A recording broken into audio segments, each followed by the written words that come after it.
台南市抗黄金慈善爱心协会甲市议员蔡小薇，长期关心照顾东区的学童，即届联合推出东区弱势学童的奖助学金计划。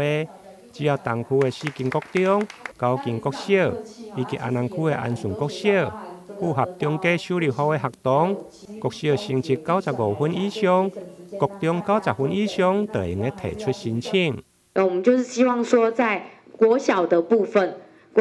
分是他们的学习成绩如果在学期末平均95分以上，我们希望可以这个颁发给他们1500的一个奖助学金啦那在国中的部分呢？因为我们都知道在学习成绩上压力就会比较大一点，我们就有分别为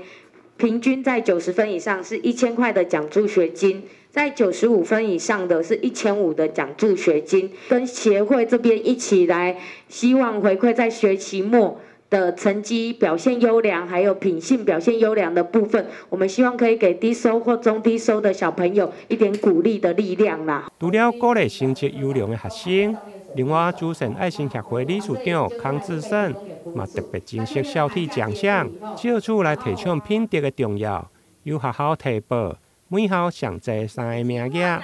台南新闻林根采访报道。